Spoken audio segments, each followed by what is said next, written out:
seumur hidup adalah makna yang seharusnya benar-benar terkonsepsikan secara jelas serta komprehensif dan dibuktikan dalam pengertian sikap, perilaku, dan dalam penerapan terutama bagi para pendidik di negeri kita.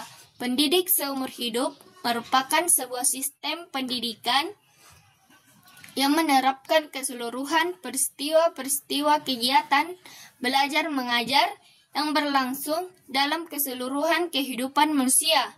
Asas pendidikan seumur hidup itu merumuskan suatu asas bahwa proses pendidikan merupakan suatu proses yang bermula sejak seseorang dilahirkan hingga meninggal dunia dan tidak terbatas oleh waktu seperti pendidikan formal.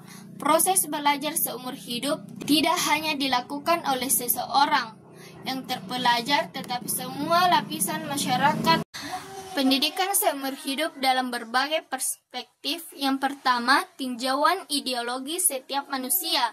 Setiap manusia hidup mempunyai hak asasi yang sama dalam pengembangan diri untuk mendapatkan pendidikan seumur hidup.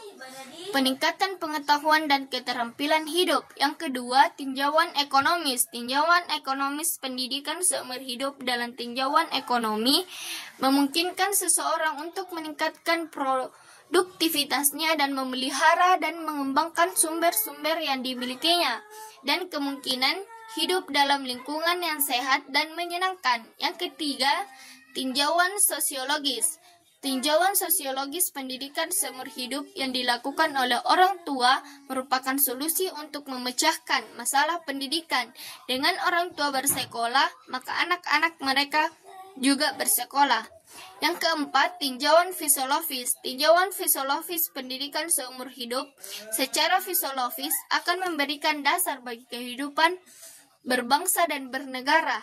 Yang kelima, tinjauan teknologi. Tinjauan teknologi semakin maju, zaman semakin berkembang. Semakin berkembang pula ilmu, pengetahuan, dan teknologinya. Dengan teknologi, maka pendidikan seumur hidup akan semakin mudah. Begitupun sebaliknya. Yang keenam, tinjauan psikologis. Tinjauan psikologis dan pedagogis pendidikan pada dasarnya dipandang sebagai pelayanan untuk membantu pengembangan personal sepanjang hidup yang disebut development. Konseptualitas pendidikan seumur hidup merupakan alat untuk mengembangkan individu-individu yang akan belajar seumur hidup agar lebih bernilai bagi masyarakat. Macam-macam pendidikan seumur hidup, yaitu yang pertama, pendidikan informal. Pendidikan informal yaitu pendidikan yang berlangsung dalam kehidupan sehari-hari.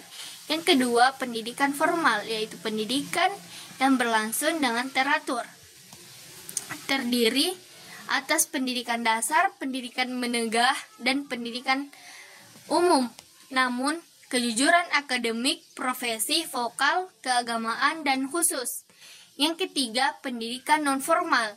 Pendidikan nonformal yaitu pendidikan yang berlangsung secara teratur, disengaja tetapi tidak mengikuti peraturan dan persyaratan yang ketat. Pendidikan ini diselenggarakan sebagian masyarakat yang memerlukan layanan pendidikan sebagai pengganti penambang atau pelengkap pendidikan formal dalam rangka mendukung pendidikan sepanjang hayat.